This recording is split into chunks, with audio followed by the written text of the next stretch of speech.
Hello, and welcome to another episode of Boundless Body Radio. I'm your host, Casey Ruff, and today we have another amazing guest to introduce to you now. Dr. Karina Juliana is a wife, mother of six, business owner, and a formerly devoted 33-year vegan slash vegetarian naturopathic doctor, oh my goodness, who has triumphantly transformed her life and health through the carnivore diet. She has overcome significant challenges, including panic attacks, irregular menstrual cycles, depression, Crohn's disease, Epstein-Barr virus, severe postural orthostatic tachycardia syndrome, or POTS for short, which is much better, and Lyme disease. Along her journey, she also achieved substantial weight loss and resolved persistent issues with cystitis, eczema, kidney stones, and gallstones. In discovering carnivore and giving her life to Jesus, she was completely healed of all her ailments after 3 months on the lion diet. Now thriving on a carnivore lifestyle, Karina inspires others with her remarkable story of recovery, empowerment, and holistic well-being. She is also an accomplished carnivore cook whose informative posts, delicious recipes, and story of discipline and faith can be found on social media, both on TikTok and Instagram at Karina J. Juliana. Karina Juliana, what an absolute honor it is to welcome you to Balanced Body Radio. It's an honor to be here. I'm so excited to chat with you. As we mentioned in the introduction, you have been through quite a lot. Um, and I'm actually quite unfamiliar with your story. So I'm really excited that you would share this. I love that, like so many other people in the community, you're so willing to come out and share your journey and talk with people, create your social media, which you do a great job on your social media channels. But yeah, I want to start out wherever you would like to start on your journey of healing. When did you want to get into the medical industry and become a doctor? I mean, early on, I wanted to be a surgeon. And when I was pregnant with my first daughter, I developed kidney stones early on. And I was really amazed that the medical system considered me a hypochondriac. I was in devastating pain with kidney stones. I was already a vegan. And of course, being a vegan during pregnancy, I was creating so many calcium oxalate stones with all my juicing and vegetables. But um, I would go in and out of the emergency room and they couldn't find the stone. So they did not believe that I had a kidney stone. And then finally, when they detected it, when I was 6 months pregnant, they told me that I would either lose the baby or my kidney. Sorry. And that I had to have a stent put in. Sorry. Guys, um, I I refused the stent. So sorry. These guys, um, I refused the stent, and I started to go the alternative route. Met this incredible naturopathic doctor from Toronto, and that stone came out on its own. So sorry. And that was it. I lost faith in medicine unless it was for emergency use. And I just started to study alternative medicine. I found a correspondence course of a school that no longer exists called the Clayton College, got my naturopathic degree. I do not practice, but even that school taught me that veganism was the way. So, it's kind of like everything I learned, I had to start my life all over again when at 46, I became deathly ill.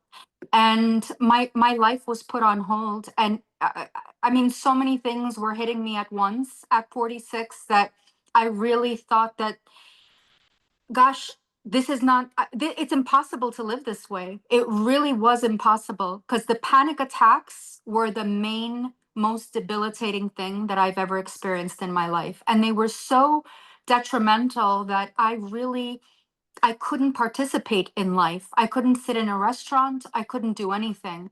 And that just kept progressing. And everyone around me kept saying, oh, it's perimenopause, oh, it's perimenopause or it's menopause. It happens. And my question was, well, what happens when I hit menopause? And they were like, well, it gets worse.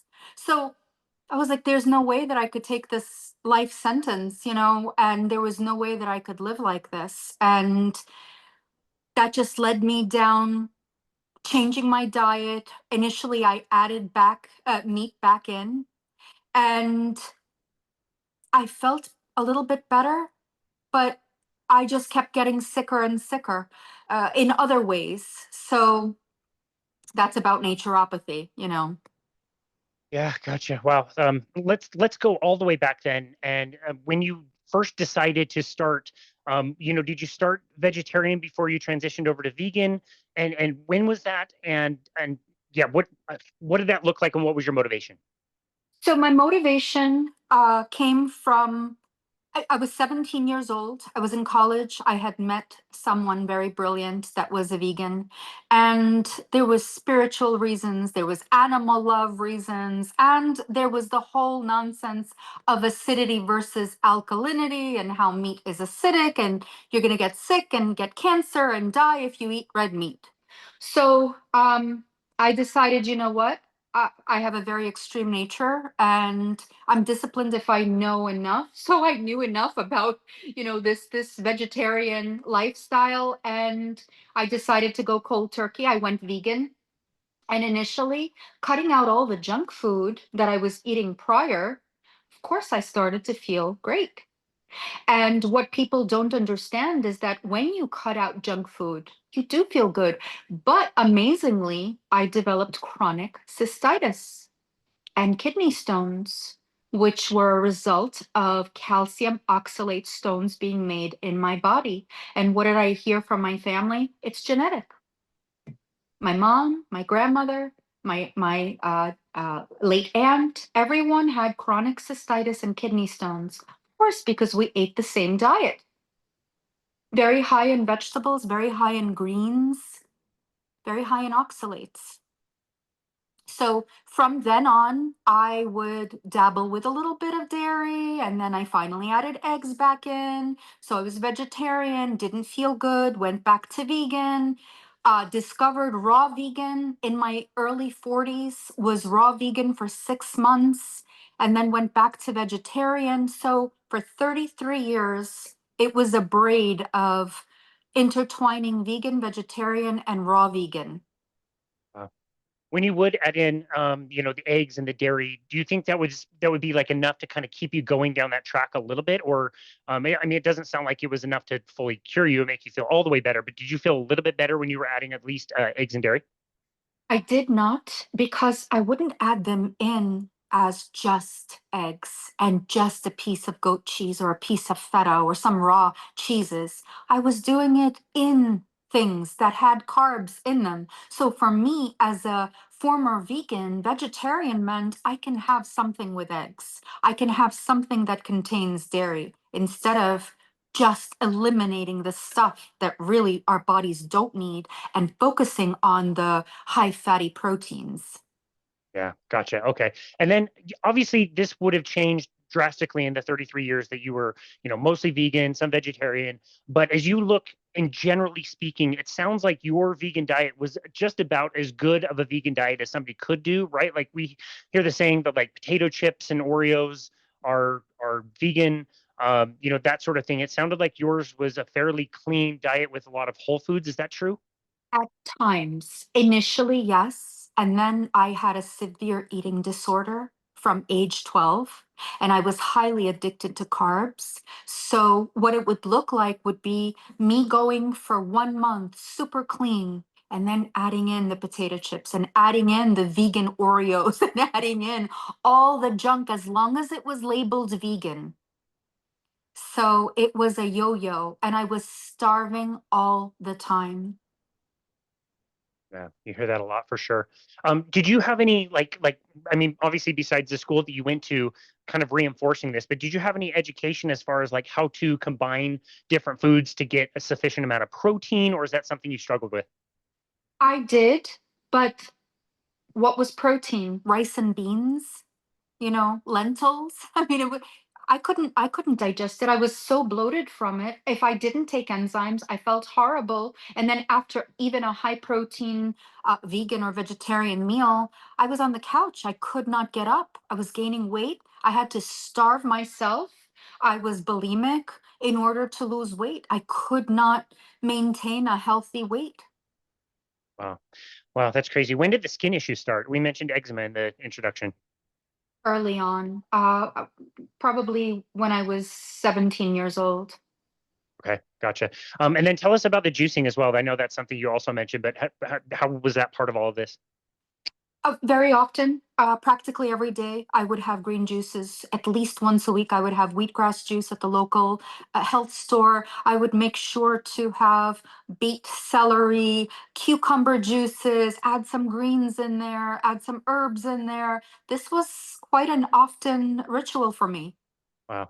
Yeah, I remember my blender full of all those things as well. I didn't juice as much as I would just blend a bunch of things up. But yeah, you think you're doing the best thing for yourself, and it's just toxic sludge. Casey, I had two juicers. I had two professional juicers and two professional blenders in the house at all times. Oh my goodness. Wow. Tell us about the rest of your family. Did anybody join you either willingly or unwillingly on your kind of journey to through vegetarianism, veganism? My mom joined me on vegetarianism, but she was more pescatarian. And she basically remained that way, I would say, for a good probably 20 or so years. Gotcha. And Gotcha. my Any children were born in a vegan household. My children did not eat meat until they were like 12 years old. Wow. How did that come about? Like, how did you help them to eat meat, or how were they eating meat if you weren't? Well, they were sneaking meat. They were sneaking meat. But anytime mama wasn't around, they snuck something. So thank God they did that. Yeah, seriously. Well, that's amazing. That's really funny. And then tell us about your professional career and how that ran with all of this as well. Was this something you were? I know you said you're not currently practicing. Were you practicing at any time? I was practicing and I got a cease and desist because it is illegal to practice naturopathy in the state of Florida. So that was very short-lived. And now I own a health store and I sell a lot of carnivore goodies, a lot of amazing minerals and powders, collagens, and everything that I really, really believe in. Yeah, that's fantastic. So you say short-lived. Like, are you talking like years, months? Um, Couple of years, a couple of okay, years. got it. Did you I ever always, think about? I always ran this store. I always Gotcha. ran this store. Yeah. And it used to be a pharmacy, a prescription pharmacy. Okay, gotcha. Did you ever think about relocating from Florida to go somewhere where that would be legal? No, because the Clayton College is now not recognized anywhere. So it doesn't make any sense at this point. And at Yeah, this gotcha. point, I'm so focused on what healed me that that doesn't align any longer with what Right. with what I'm doing now and how I live. Yeah, right. Part of the difficulty with veganism in particular is it's just so much a way of life, and you're doing it for all the right reasons. And so it's not only difficult, I think, to change your way of eating. Practically speaking, a lot of people lose the taste for meat. They find it disgusting. They don't have the digestive enzymes for it anymore because they're eating a certain diet. And so, taking us to some of like the darkest days of veganism when it was kind of unfolding, what made you start to consider that maybe a lack of meat was kind of something you needed to address? So when I was deathly ill and I had breast implants and I blamed it on the breast implants. And when I got them removed, I felt a little bit better, but I still kept getting sicker and sicker. And the panic attacks and Meniere's came about. I forgot to add Meniere's to my autoimmune diseases. So I could not understand what was happening to me. And what happened was I came to a point where I would be sitting in a restaurant, and the minute food would enter my mouth, a panic attack would come on. So I discovered that I had food sensitivities. And when I got my food sensitivity test in, only four foods came back as foods that I could eat. It was almonds, bananas, beef, and lamb. Wow. So I was only eating those four foods for like maybe 6 months. And I noticed that when I ate just the beef and the lamb, I felt okay, but I kept thinking because I was so brainwashed, I have to add the almonds back in. I have to add the bananas back in. And the ultimate goal is to be on vegetables again. So every time I added anything back in, I would get sicker and sicker. And I believe that My insulin resistance was acting up every time I had that banana, and it was making me very, very sick. And of course, I couldn't tolerate anything. I still really can't. So one night when I had my most severe POTS episode, I'm sorry, there's a lot that happened in between. I kind of went keto in between there, and I went carnivore, but full carnivore, just because I was watching all these carnivores and they were healing from Lyme's and Epstein-Barr, and POTS was just a disaster. I mean, that's what really was taking my life. And I was already bedridden, and one night I woke up with a POTS episode. Now, usually I would be able to manage it by laying down. I even took showers laying down because the second I would sit up, my heart rate would shoot up to 146 from 57. So it was devastating. But there were 2 nights that I was woken up from the tachycardia. And that was so scary. The first night I went to the ER, but this night I just went into my closet and I collapsed, and I gave my life completely and totally to Jesus. Like, I just said, I can't live like this anymore. I can't do it. I don't know. I don't know what you're obviously keeping me alive. You obviously have some purpose for my life, but I don't know what to eat anymore. Anything I do, it's just getting worse and worse. And I felt his peace, which surpasses all understanding, just completely take over. And even in that tachycardia, I felt like I need to get into bed. And as a distraction, I always got on YouTube and I would look up carnivore pots, pots this, pots that, like anyone who healed. And all of a sudden, Michaela Peterson came on with her testimony. And I just felt the power of the Holy Spirit just tell me, I need your discipline. And I knew from that moment on that I can only eat beef, just beef, not even lamb, beef, salt, and water. And through the greatest suffering, Casey, I did this for 3 months. And when I tell you the greatest suffering, I still had POTS every day. I still had panic attacks every day, severe anxiety. I was such a mess. I also had such severe meat aversions. So here I was. I could only eat, I knew because I heard I could only eat beef, but I was like, how, when I can't eat it, I can't look at it. I was so nauseous. I had liver pains. It was a mess. And on the 3rd month marker, I woke up, and I'm telling you, I could walk without tachycardia. I had colors come back. I had no more anxiety. I had no more tachycardia. Every single thing in my life corrected itself on the 3-month marker. And I have to add that when I had those severe meat aversions, I learned that, hey, I could make jerky. I could eat jerky because it reminds me of chips. So I could eat jerky. Or I also had severe histamine intolerance. So I couldn't really have the bone broth, but I would have some bone broth, or I would have the oxtails from the bone broth. And there was a particular way that I could eat them, and only in that way. So I had to really learn how to live again. And it was beef. Beef saved my life. Wow, it's incredible. What was the time frame between the time that you got that food allergy test and you learned that there was only a handful of foods that you could eat, all the way to where you would consider that rock bottom moment in your closet? Probably 3 years. 3 years. Oh, wow. Yeah. Wow. And in that time, you were mixing in a little bit more beef, but it was just, I mean, a very small amount, Well, it was a small amount of beef, but chased with a banana. right? I cannot tolerate anything that raises my insulin. I immediately start to have, well, I don't know about now, it's not immediate now. Now I know that all my food addictions come back. But I know that if I stayed for long enough with fruit, nothing good would happen. Yeah. Wow. Yeah. Leah Keith writes about that in The Vegetarian Myth, how how like highly burned out her insulin receptors were from eating a vegan diet for almost like 20 years. It's a real thing when you're eating that many carbohydrates. Of course, your insulin's going to be not working properly and you're going to be resistant to that insulin. Yes, Yeah. absolutely. Wow. Wow. Okay. Well, that's an incredible story. 3 months of being completely healed. Was there any other ways that you were preparing your beef to make it more palatable? So I'm not a steak lover. Even to this day, I eat it. It's my fuel. It's my go-to. I still try to have a steak a day or every other day because that's what I feel the best on.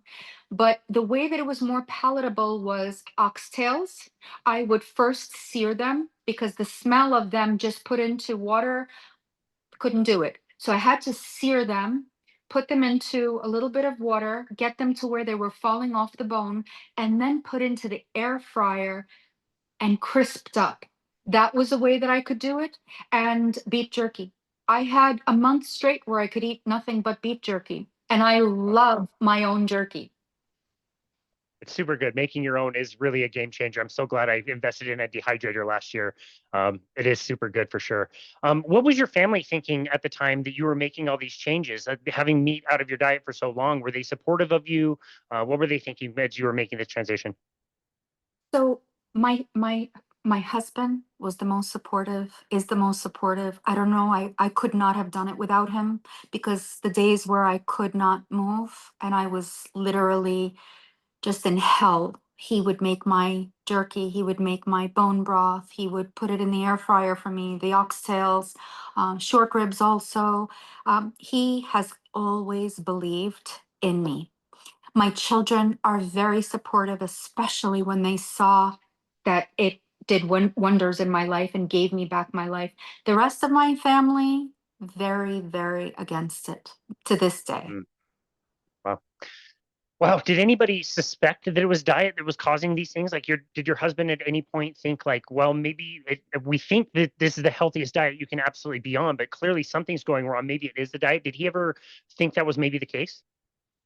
So, because he saw how sick I was every time I ate anything, and because of the experience that I told him that I had with the Lord, he had 100% faith, even though he was terrified. Because it's when it's someone that you love, when it's your life partner going through such difficulties, it's so scary, you know. But he just kept praying over me and kept watching all the videos with me and went on the lion diet with me.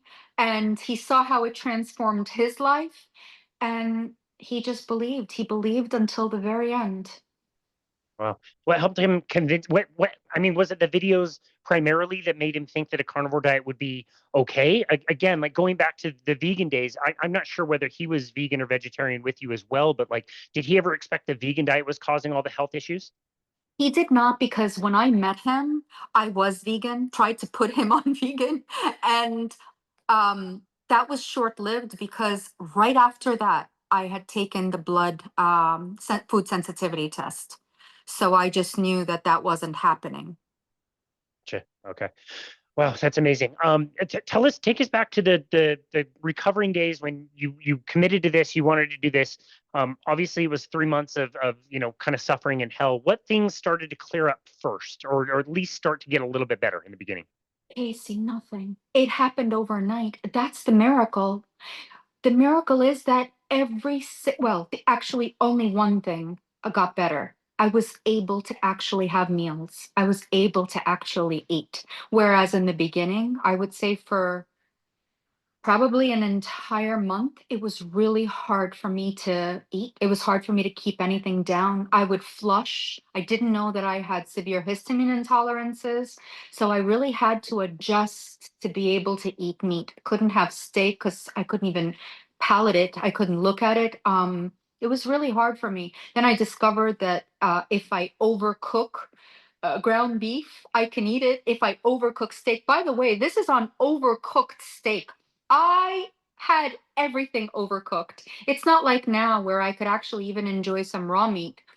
This was a time where everything looked like a hockey puck, and that was the only way that I could eat it. And I still healed on that. But the healing actually took place overnight. Everything, That's everything at once. Wow, that's wild. So yeah, was there any time? I mean, obviously, like hindsight, looking back, like of course you would go through, 3 months of hell to be able to get to the other side and have everything done. But when you're in the middle of it and you're still suffering after, I don't know, 6 weeks, 7 weeks, 8 weeks, so was there any point in time where you were like in doubt of whether this was actually going to do anything or help at all? I was in doubt because I'm human, but I had the Lord to just tell me to keep going.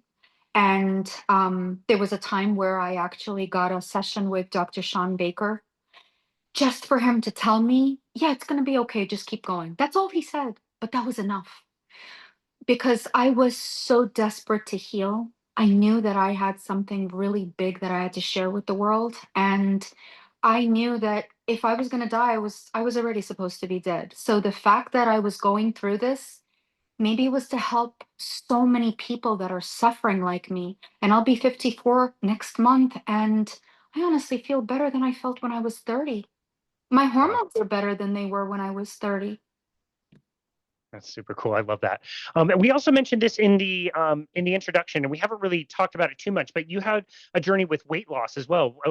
It seemed. I mean, you look super healthy. Like, what was the weight loss journey like? Well, I lost 55 pounds. Wow. And I honestly was so sick that I wasn't even paying attention to the weight. And before I knew it, I was like, oh my God, my clothes are so big on me. I was like, I need to get a scale because before this, I didn't want a scale. I was so heavy, and no matter how much I starved myself, I could not lose weight. My metabolism was just shot. So I finally got a scale. I was like, oh my God, lost like 10 pounds. And then I lost like 20 pounds. And goodness, I'm losing like a pound a day, a pound every 2 days. So it was really remarkable. And during the times that I wasn't losing weight, I was losing inches. The inflammation, so much inflammation was left the first month. It was remarkable. But the first 3 months, I would say, gosh, you know what, underneath my knees, because I have torn menisci, I had like pockets of inflammation, and that was gone. And I can run, I can walk 10 to 20,000 steps a day, easy now. That's amazing. You mentioned something earlier, which I wanted to discuss as well, the oxalates. When we kind of step away from oxalates, oftentimes you can have dumping issues. Is that something you went through yourself? I believe I did. I had so much going on. I mean, the good thing was I knew I had to go through a cleansing process. And I knew that if I wanted to deep clean my house, if someone walked in the middle of my deep cleaning, they would think that, how does she live this way? Because when you're deep cleaning, you're taking stuff out of drawers, you're pulling stuff out that you typically would avoid. And I knew that my body had to go through that. So I had severe cystitis during these 3 months. I had kidney pain. I had a lot of stuff going on with my urinary tract system, and I knew that that was oxalate dumping. Wow. Do you think initially keeping almonds in the diet actually helped you not dump more severely? Yes, Again, yes, kind of hindsight looking back, we know that keeping like a small amount of oxalate in the diet makes your body at least not release all of it all at once, which can be really quite painful. yes. It was a disaster. I mean, when I went on the lion diet, I went on the lion diet. That was it. I was done. So I I have in the back of my mind to add a little bit of something in? Yes, but I did not want to prolong the process. I knew that I had, like the fire walks. I knew I had to walk through the fire, no matter how deadly, how dangerous it was. I knew I had the Lord on my side, and I knew that He would pull me through, or I wouldn't have had that experience that night. Yeah, well, it's amazing that you have that perspective. When did you start thinking about maybe transitioning off of the line diet and maybe opening your diet up to other things? So my main goal in the beginning was to start eating normally because I had everyone whispering in my ear, you have to be normal. You have to be normal. You have to be normal. So um I added lamb in at like 6 months. I had a piece of lamb and I had a reaction. I had anxiety. While I was chewing it, I had anxiety. So I put it aside. So for 11 months, I did nothing but beef. And then I just felt so superhuman. I felt like I could chew glass. So I was like, you know what? Why can't I just try a piece of lamb, even if I have anxiety? Which was amazing because I was so scared of anxiety. I was so scared of going back to that state, but it's like giving birth. I had forgotten all the pain and all the suffering. And I had lamb at the 11-month marker, and it was fine. So I did just lamb and beef and salt for a year and a half.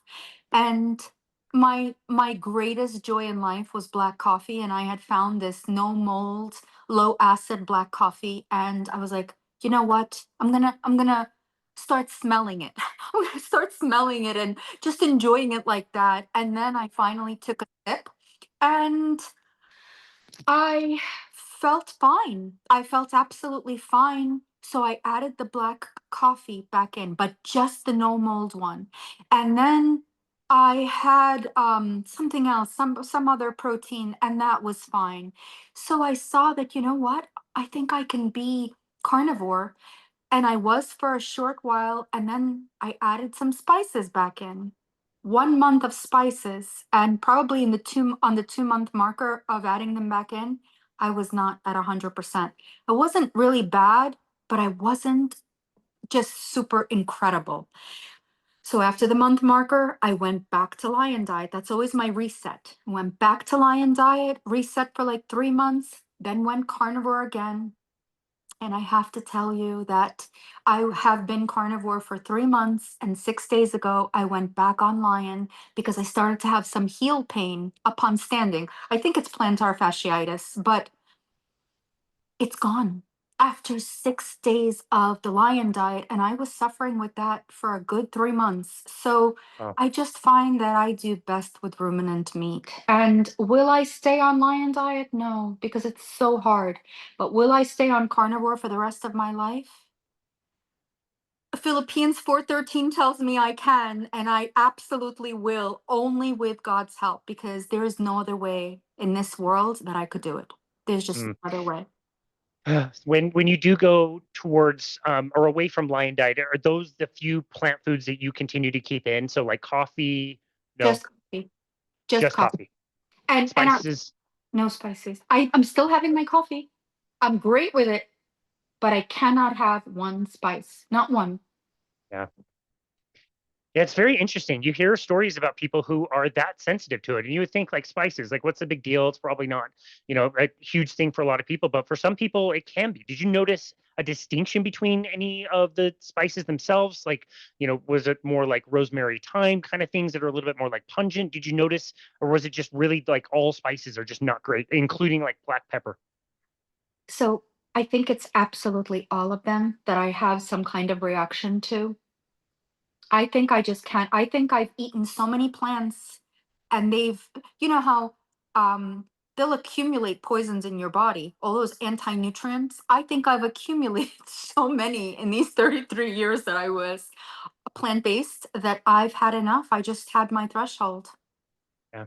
Yeah, you kind of think the same thing about like type 2 diabetes, where it's like, okay, like you have consumed a lifetime's worth of carbohydrates and you might be insulin resistant to the point that like you really just can't have any, or like you mentioned earlier, even just a little bit might re-trigger some of those food addictions, and it's just best to stay more on the strict side. For some people, that's how it is. Casey, I at some point was like, why can't I have one date with butter? That looks so amazing. And that's animal based.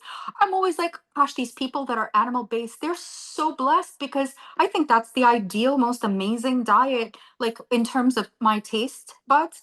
So I had one date with some really good butter and some salt. You know what happened? I ended up having half of the box until I was almost nauseated. I could not stop. And that's when I just said, you know what? I'm not a moderator. I'm an abstainer. I need to be super strict. I can't do it. Yeah. Yeah, it's frustrating as a fellow abstainer to see moderators and think like I wish I could just have a little bit. And then anytime I try to test it, I'm a stupid human like anyone else. And like you think like, oh, okay, maybe just a little taste here, taste there, and then all of a sudden, like whatever package you got of something is gone. And it's like I just was better without this. My stomach feels better, my digestion's so much better. Like anxiety can come back, like you said. Like it's frustrating again as an abstainer, but that for some people it just makes it a lot easier. Absolutely. And by the way, with carnivore, some things are just so delicious that I find I'm thinking about food throughout the day, even though it's not my craziness coming back. But me on the lion diet, well, lion diet with coffee before I have my carnivore police at me. But I, I can go the entire day without eating, because I ask myself now, can I have a steak right now? If my answer is no, I'm not hungry. That is the most remarkable thing for this body, for this person right here, because I love food. I love to eat. I love to cook. I love to entertain. And food is such a big part of my culture and the way that I was raised. So that's remarkable that I could shut absolutely all the food noise away by just eating ruminant meat. I can't eat it unless I'm starving for it. Yeah, Then I gotcha. can cook. So we talked about the diet that you kind of went on and the limited amount of things you could have, the jerky, the oxtail. As you've been continuing on this journey, we mentioned that your social media is amazing. You've got lots of different recipes. What are some of your favorite ways to prepare ruminant meat today?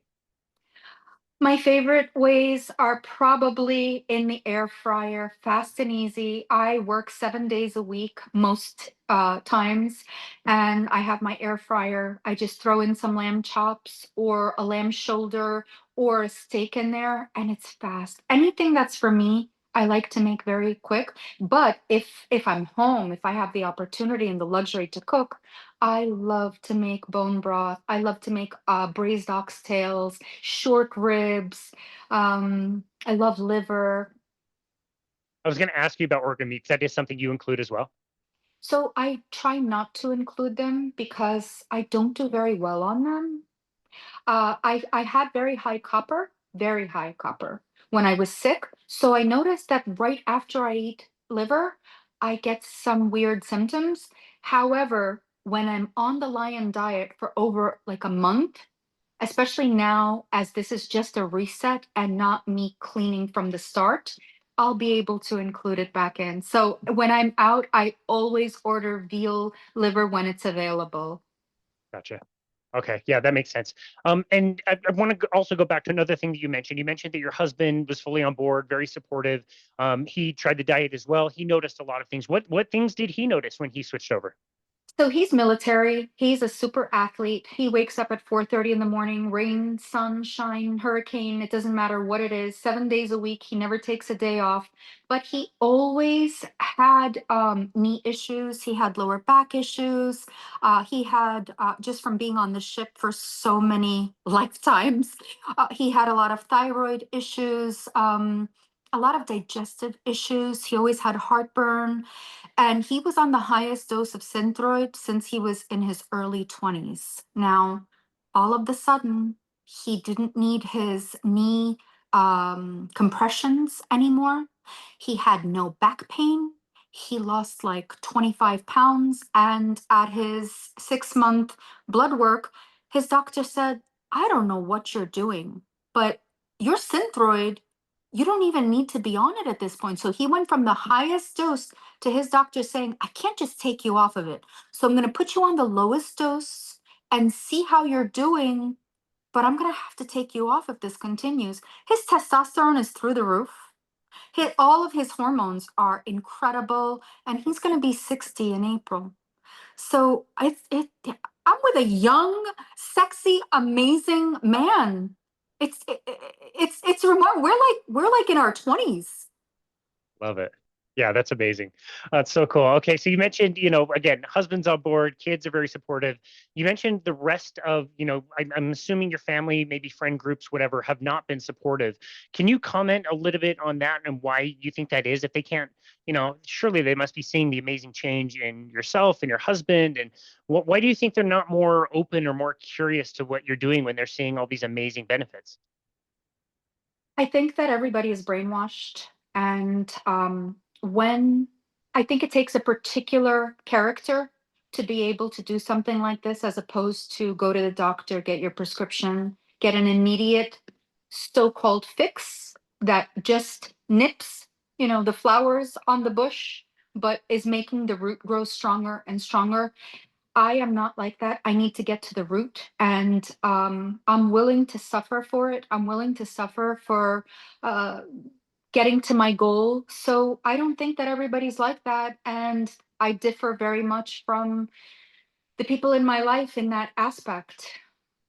Yeah, I certainly understand the brainwashing. I don't blame people for doing that. It's interesting when they're literally looking at the physical evidence right in front of them and can't at least acknowledge that, this was beneficial for you. Whether they want to do it for themselves or not is one thing, but to not again, be more curious or more open to it. It speaks a lot to human nature. They have the moderator perspective, not personalities, but perspective. So they think that I'm extreme in everything. I'm extreme in my faith. I'm extreme in my diet. I'm extreme in anything I undertake. So they think that this is just another extreme thing. They've watched me go through many diets, many spiritual paths before I came to the Lord. So I think that maybe I've discredited myself, and that could be it. But whatever it is, this is it. Yeah, This is it. I gotcha. don't have a choice. I do wish that I could eat salads. I do wish that the world was normal and they were healthy and my body could tolerate them, but it's just not so. Yeah. Yep, well said. We also mentioned in the introduction that carnivore is, similar to vegan in the way that it is, it's a diet and it's a way of eating, but it's also a lifestyle, and lots of other things come with that. So, what are some other practices that you use today to help you feeling, top notch and as healthy as you are? So taking my minerals, I mean, that is absolutely imperative. I think that with just going through pots, salt, I have extreme amounts of salt. I will have a teaspoon of salt every morning, and that's my coffee in the morning. I mean, it's remarkable what it does for me. And without it, I will get a headache and I will feel sluggish. I take just minerals and salts, so silica, iodine, selenium, magnesium, potassium. There is absolutely nothing else that I take, nothing else that I really need. And I think that as a carnivore, it's important that we keep our electrolytes at a healthy level, depending on our uh, activity and depending on who we are. Maybe there's somebody that doesn't need to take everything that I'm taking, but I do think that we need to supplement with magnesium, potassium, and salt. Yeah, no, I agree with you. And all the things that you mentioned, along with, the lightheadedness or headaches and that kind of thing, like feeling cold in your hands and feet, or the sluggishness that you mentioned, all classic signs of not getting enough salt. So I think that's great. You mentioned, you're getting plenty of activity with walking 10 to 20,000 steps a day. What other physical practices do you have in your day-to-day life? None yet. None yet. But I am so praying that I have the time and the inspiration to start lifting. That's next. That's it's gonna Okay. come. It's gonna come. It hasn't come yet, but it's going. It's on my to do. To do Okay, great.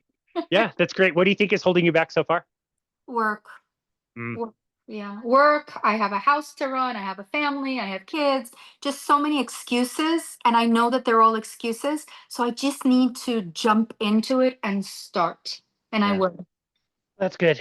One great thing that I've learned in, nearly 2 decades of being a personal trainer is I thought people needed to work out at a gym. They needed to go somewhere. They needed to spend several days a week there, minimum of 1 hour, some type of mix of cardiovascular exercise, and lifting weights. And luckily, we've got so many people who are also carnivores in our space, that have done research in this for decades and decades, that have found that a strength training program really can be as short as 15 to 20 minutes in an entire week, and you can get so much done. So hopefully, anybody in your situation, like you, that's very, very busy, doesn't have a ton of time, can understand and know that you can pick up a set of bands at Amazon and hook them somewhere in your house. And whether you do it all at once or whether it's done during the week for a few minutes every time, you can get all the strength training done that you need to in a very short amount of time, making it so super efficient. So that would be cool to follow up with you at some point on your journey and see how that's going. Oh Um, dear. any any other practices like grounding, sunlight, any other things that you incorporate now that you really prioritize? Yes. Well, first of all, sleeping in linen, super important. That was actually something that I did right away. Grounding, absolutely imperative. And sunlight, yes. So it's not a lot, maybe 15 minutes a day, but I really believe that that makes a huge difference. Yeah. Have you learned that changing your diet makes you a little bit more tolerant to the sun as well? Yes, I do not burn. I do not burn under any circumstances. Even in Miami sun, in a completely clear day at the beach for 3 hours, I was certain that I burned. I felt hot. I felt red. Nothing. No burn at all. Yeah, it's amazing how often you hear that story. And I think of myself, like I'm a total ginger, and I used to burn all the time, and I can't remember the last time I got a sunburn. It's been years and years, since I've been carnivore, and it just never happens. It's great. Remarkable. Yep. Remarkable. Yep. With the sunshine, do you also notice a component of exposing your eyes to the sunshine as well, trying to avoid things like sunglasses? So for my entire life, I have not owned a pair of sunglasses. I do Entire not life. wear them. I cannot wear them. And I always have had the desire to have the sun come into my eyes. There was even a time where I practiced sun gazing, when the sun is just rising and just setting, where you kind of gaze at the top. Yeah. So no, my eyes have always been exposed to sunlight. Wow. That's And really intuitive. glasses. So I cannot wear, by the way, another thing. So I used to wear glasses for distance, no more. Wow. And for reading, only one eye improved half a point, the other is the same, but I no longer need distance glasses. And I no longer need glasses to drive at night. I could not see at night. Wow. Wow, that's so cool. Yeah, it's another thing that's not super uncommon in this world that people talk about, like their vision improving, hearing improving, becoming more sensitive to those things as well. And it has been a big priority for you, obviously, to take this message and share it. Although you are extremely busy, you're on social media sharing it. What has been your experience like getting this message out? So some people, their lives have changed. Some people will message me and say, I really need help. I'm so scared to try this. Your journey has changed my life. I can't believe that you've gone through so much. And I will hold them by the hand. I mean, I really believe that the Lord kept me alive to bring them to a place where they can feel better in their bodies. Yeah. Do you have any plans on expanding how you share your message with people, or for now, do you feel like the social media channels and doing interviews like this are the best way to get the message out? So as long as I have my business, I feel like this is all I can do. But I would love to do more in the future. I would absolutely love to do more. I think my story is so impactful, and I think I've gone through so much. And if I was able to heal at my age, I think that someone that's younger, older, it doesn't matter. I think that as long as we are providing the most nutrient dense food on the planet, and eliminating all the poisons or all of the poisons that we can eliminate, the body's innate ability to heal will kick in. And in the worst case scenario, you will feel better. I couldn't agree with you more on all of that, especially the part of your story being so inspirational. And I'm so grateful that you and I were able to meet and connect electronically and get this recorded today. This has been such a fun conversation. I know it's going to help a ton of people out there.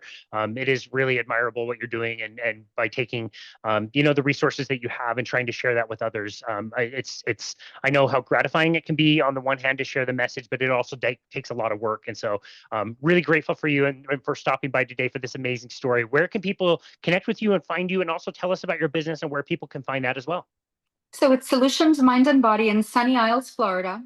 I'm in the process of building a website. So right now we're dinosaurs. You have to call in if you have any questions, if you're interested in anything. But stop by and visit us. It's a great shop. Awesome. Where is that located? It's in Sunny Isles, Florida. Okay, excellent. We'll be sure to put those details in the show notes. And then where can people find you on social media as well? So it's Karina J. Juliana on Instagram and Karina Juliana on TikTok. Okay, gotcha. I think I use the same handle for both of those in your introduction. So one is, the Instagram is the Karina J. Juliana. Yes. Got it. Okay, I'll make sure all those links are correct, and we'll put those in the show notes. But for now, Karina, this has been an incredible story. I'm so grateful for you. You're wonderful. This has been great to interview you, get to know you, and share your story. So thank you so very much for everything you've gone through, and thank you for taking time to be on our show today. We really appreciate you. Thank you so much. Have a beautiful day. Bye, everybody. You do the same. And this has been another episode of Boundless Body Radio.